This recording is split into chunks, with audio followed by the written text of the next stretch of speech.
Hi மக்களே, பார்க்க போனீங்கன்னா மேட்ச் முடிஞ்சிருச்சு. RCB versus CSK.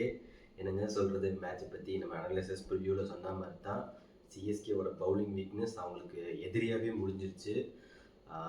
Ruturaj captain ஃபைனலாக ஒரு டாஸை வின் பண்ணியிருக்காரு.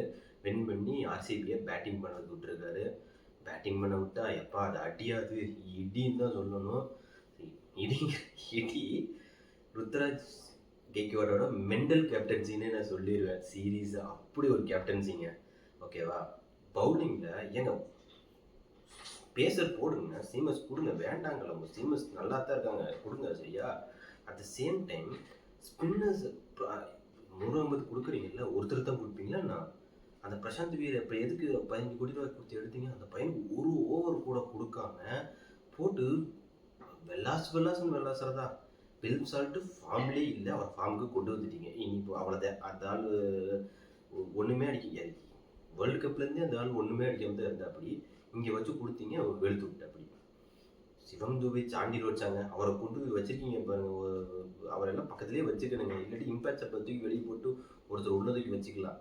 என்னை கேட்டால் fielding first catch Virat Kohli catch விட்டது எப்பா எங்கேருந்து தான் வராயின்னு தெரில. இப்படி ஒரு ஃபீல்டிங் செட்டப்பு, ஃபீல்டிங் பவுலிங் சேஞ்சஸ்ன்னு சொல்லிட்டு மேட் எல்லாம் இப்போ நம்ம அனாலிசிஸில் சொன்ன மாதிரி தான், நம்மன்னு இல்லை நிறைய பேருமே சொன்ன மாதிரி தான். மேட் எல்லாம் விட்டு கொளுத்தி இது இன்னொரு முக்கியமான விஷயம். போன வருஷம் ரொமாரி ஷெப்பர்ட் கலில் அஹ்மத்தை வெட்டுன்னு வெட்டினார் அந்த 16-17 ஓவரில் டெத்தில். இந்த வருஷமும் கொடுத்தா இந்த வருஷமும் பிறந்து விட்டாங்க.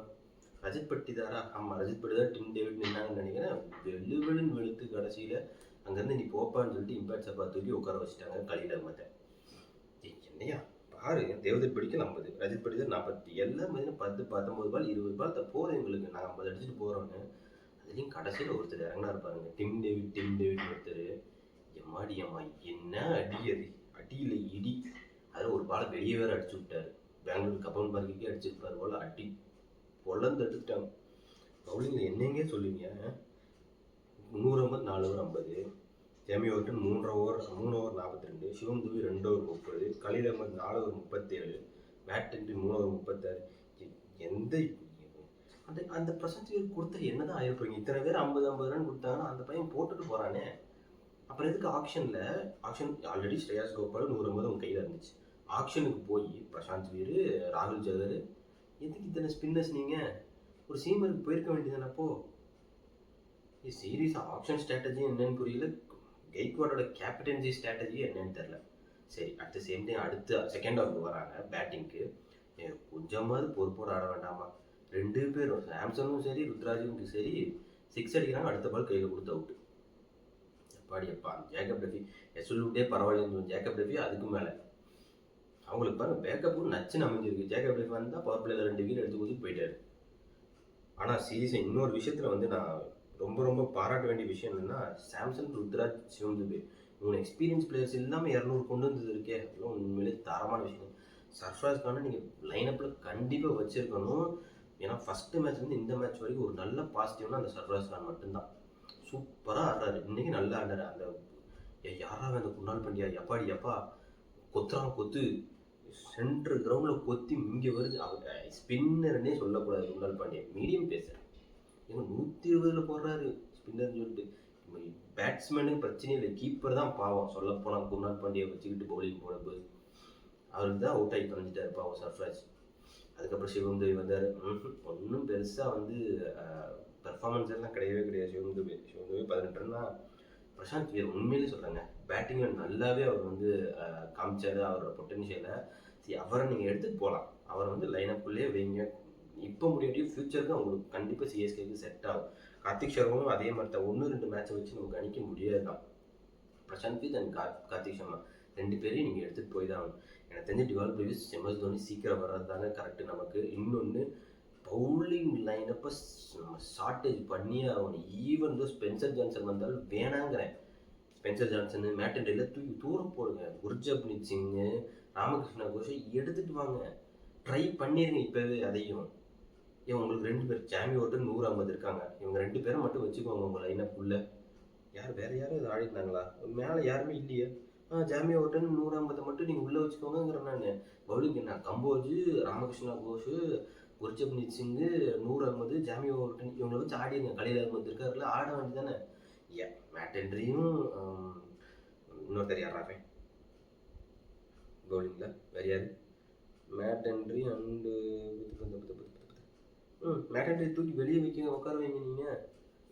அதுக்கு பதில் இவன் இந்த பிளேயர்ஸ் பவுலர்ஸ் எல்லாம் ஆட வேண்டியதானே. நம்ம இந்தியன் பிளேயர்ஸை ஏன் பெஞ்சிலே உட்கார வச்சுருங்க?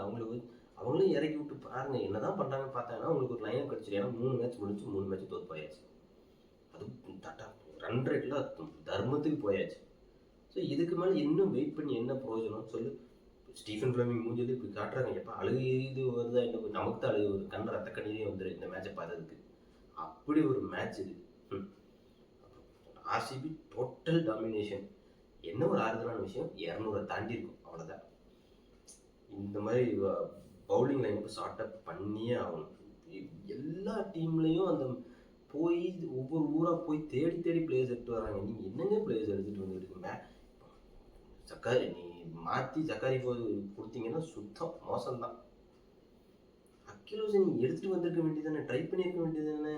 ஃபஸ்ட்டே பவர் பிளேக்கு தான் போடுறதுக்கு ஆள் இல்லை, தெரிஞ்சு அடி வாங்குது. ட்ரை தான் பண்ணுங்களேன். அடி வாங்கினா வாங்கி போகிற ட்ரை பண்ணுங்க. இப்போ மட்டும் அடி வாங்கலையா? 3 மேட்ச்சுக்கு 3 சேஞ்ச், நிறைய சேஞ்ச் பண்ணிட்டு இருக்காங்க. ஓகே சொல்ல போனால் சிஎஸ்கே அது ருத்ராஜ் வந்து நீங்கள் கேட்கலாம், ருத்ராஜ் வந்து என்ன பண்ணுவார், இருக்கிற பவுலிங்கை வச்சு தான் ஷார்ட் அவுட் பண்ண முடியும்னு. நீங்கள் இதுக்கு முன்னாடி நான் நடந்ததே இல்லையா எந்த கேப்டன்ஷிப்லேயும். எம்எஸ் தோனியே பார்த்தீங்கன்னா 2023 பவுலர்ஸே இல்லை. துஷார் தேஷ்பாண்டே, மகேஷ் தீக்ஷனா வச்செல்லாம் போட்டிருக்காரு பவர் பிளேயில். அப்போ எப்படி இருந்திருக்கும்? கோப்பப் பண்ணித்தான் ஆகணும், வேறு வழியே இல்லை. ருத்ராஜ் கெய்க்வாட் சீமஸை ட்ரெஸ் பண்ண மாதிரி ஸ்பின்னர்ஸையும் ட்ரெஸ் பண்ணி கொடுக்கணும். ஸ்ரேயஸ் கோபால் இருக்காருன்னு வெளியே ஸ்பின்னர்ஸுக்கு கொடுத்து பார்த்துருங்க. எல்லாத்தையும் ஒரே முட்டா முடிச்சுட்டு அடுத்து ஒரு 6 மேட்ச் தோற்றாலும் பரவாயில்லைங்க, அப்புறம் போய்க்கலாம். அது வரைக்கும் ட்ரை பண்ணி முடிக்கிறது நல்லது. இவங்க இல்லைங்க ரொம்ப ரொம்ப கஷ்டம். இந்த வருஷமும் 10th தான் போல, 10th பிளேஸ் தான். அந்த அதர் சைடு ஆர்சிபி போன வருஷத்துக்கு இந்த வருஷத்துக்கு எந்த மாற்றமும் இல்லை.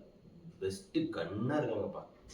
ஆர்சிபி, பஞ்சாப், டெல்லி இவங்களாம் வந்து கன் சைடு சுத்தம். இவங்க சிஎஸ்கே பார்க்கலாம் மக்களே எந்த மாதிரி போக போகுது கேம் அப்படின்னு. எனக்கு தெரிஞ்ச ஹோப் போயிடுச்சு சிஎஸ்கேலேருந்து. நீங்கள் உங்கள் கமெண்ட்டை போஸ்ட் பண்ணுங்கள். சிஎஸ்கே கேம் ஃபார்வர்ட் மூவ் ஆகணும்னா எந்த மாதிரி லைனப் கொண்டு வரலாம், எந்த மாதிரி சேஞ்சஸ் முதல்ல அவங்க பண்ணலாம் அப்படின்னு. முதல்ல ருத்ராஜ் கேப்டன்சியே வச்சிருக்கலாமா கூடாதா அப்படிங்கிறதே ஒரு கொஷின் மாதிரி தான். இதெல்லாம் கொஷின்ஸ் இருக்குது. உங்கள் கமெண்ட்டை நீங்கள் போஸ்ட் பண்ணுங்கள், டிஸ்கஸ் பண்ணுவோம். நம்ம சேனலுக்கு நீங்கள் ஃபஸ்ட் டைம் இருந்தீங்கன்னா மறக்காமல் லைக் பண்ணுங்கள், கமெண்ட் பண்ணுங்கள், பெல் பட்டனை டிங் டாங் பண்ணிடுங்க. அது மட்டும் இல்லாமல் மறக்காமல் சப்ஸ்கிரைப் பண்ணுங்கள். அப்போ தான் நான் போகிற வீடியோஸில் உங்களுக்கு நோட்டிஃபிகேஷனில் வரும். Until then signing off from media சந்தி. பை.